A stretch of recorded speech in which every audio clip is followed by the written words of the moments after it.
All right, rant number 77. First-person shooter is a video game genre centered on gun and projectile weapon-based combat through the first-person perspective. That is, the player experiences the action through the eyes of protagonists. The first-person shooter shares common traits with other shooter games, which in turn fall under the heading action game. From the genre's inception, advanced 3D or pseudo 3D graphics have challenged hardware development. Multiplayer gaming has been integral.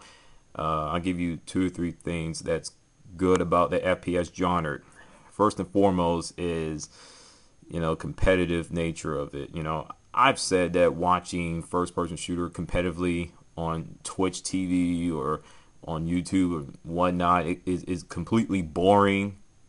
'Cause it's like watching baseball or paint dry and stuff like that. But when you get Call of Duty Elite website and it has like Elite TV and have Friday night fights, it's so much fun. Why? Because you have different variety of people. I mean, groups of people like Team Joe versus Team Joe, Team Jane versus Team Jane. You got pro Call of Duty players going against each other team wise, or you got celebrities or athletes. Like John Wall. Team John Wall versus Team Dwight Howard, or Michelle Rodriguez versus Justine and her crew, and then whatever. It's so much fun to watch. Then of course you get the Optic versus Obey, those popular guys in the FPS gaming community. You see what I'm saying?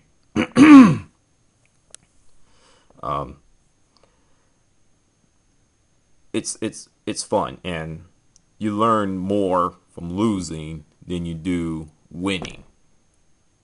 Remember that. When you lose, you learn more. You win, you learn less. Number 2, playing with friends and family members will never get old. It doesn't matter if it's co-op, competitive, doesn't matter. As a matter of fact, I haven't even played with my brother-in-law in several months, and the last game I played with him was Modern Warfare 3, and I haven't touched that game in about nearly 5 months now. I guess everybody's waiting for Black Ops 2 to come out.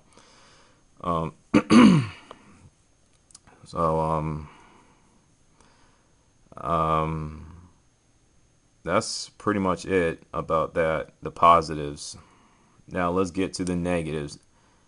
Now, number 1 for me is single player for a first person shooter is a complete afterthought. I understand that when it comes to first person shooter genre, it's all about competitive multiplayer mode.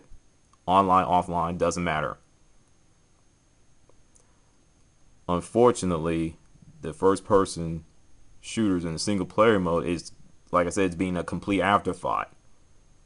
I don't want the story to be mind-blowing, quote-unquote epic, great, excellent, best of all time. I don't want none of that. I just want it to be relevant. I just want it to be good, like Halo Reach or Halo Combat Evolved, Star Wars Republic Commando, Call of Duty 4, stuff like that. That's all I ever ask. Nothing more, nothing less. It seems to me that when it comes to third-person shooters, like Max Payne 3 or Max Payne series or Gears of War or Uncharted, Freedom Fighters, and all this other stuff, they have great single-player campaign, but multiplayer-wise, it's either great to just mediocre. So... Or I can even throw in Brothers in Arms series, That's number 1. Number 2, and this is something that really bugs the crap out of me. Call of Duty, Battlefield, Halo clone games.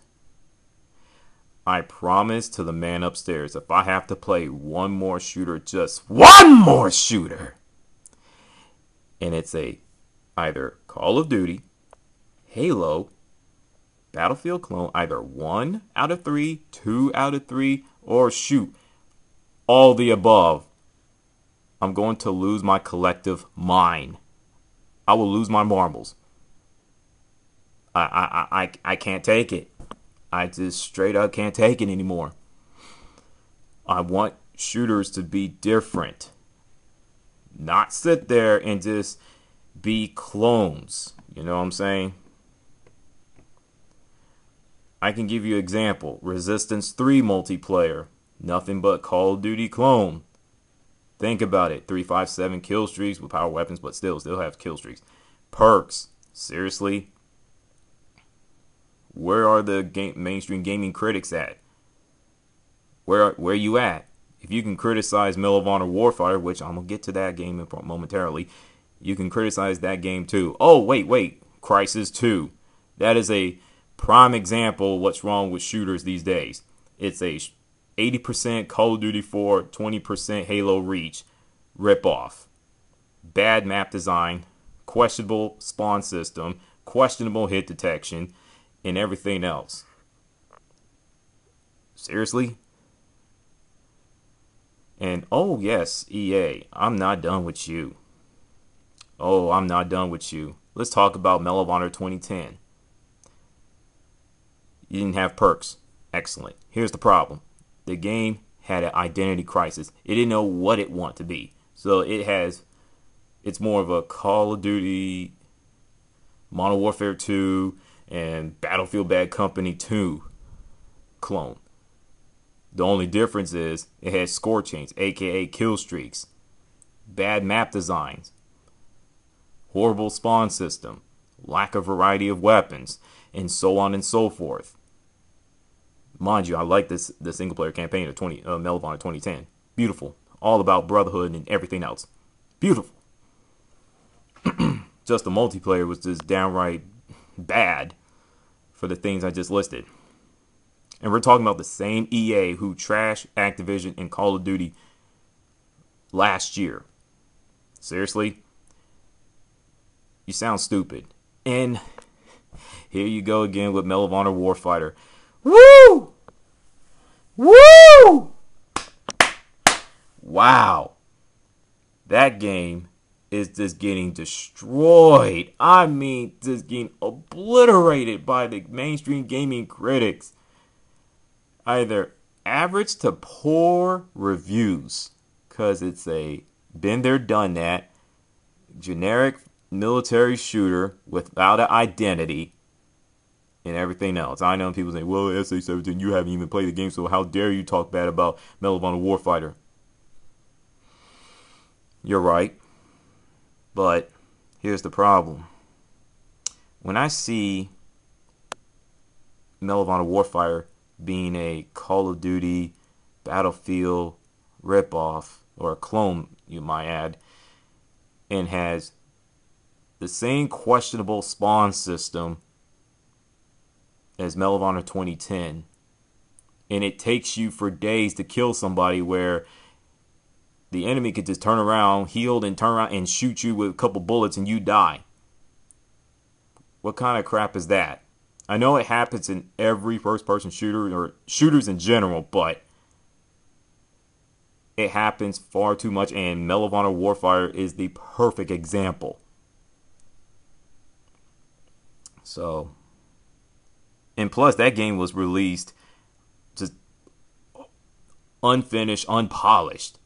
And that's another thing that irritates me about not just today's video games, it's shooters in general as well. It's the constant have to rush the game out the door just to make $1, just to make a buck and compete with other shooters, let alone like Call of Duty Black Ops 2 and Halo 4 coming out next month. I hope it was worth it, EA and Danger Close. I hope it was worth it. And you put out a day one patch. I know Battlefield 3 had the same issues, but I don't remember playing Battlefield 3 and you fall through a map. Go through under a map after you spawn off somebody like you do in Medal of Honor Warfighter. That game should have been released like in 6 months or next year. Or shoot, how about release it in August where everyone is bored of Call of Duty or other games? Why not? Give yourself a chance. But you don't want to do that. You want to go after Call of Duty. You want to tackle them. How did that work out for you? And they have the audacity to throw in realism and authentic. They play that card to a T, and unfortunately, it just haven't worked out. And number three, have different settings. World War II, blast from the past, current, and in the future shooters. Let's have it all three. Why not? I'm so sick and tired just sticking to one flavor. It's boring. It's tiresome. Gamers are bored to death of modern military shooters. And with that, rant number 77 is over. I'll check y'all later.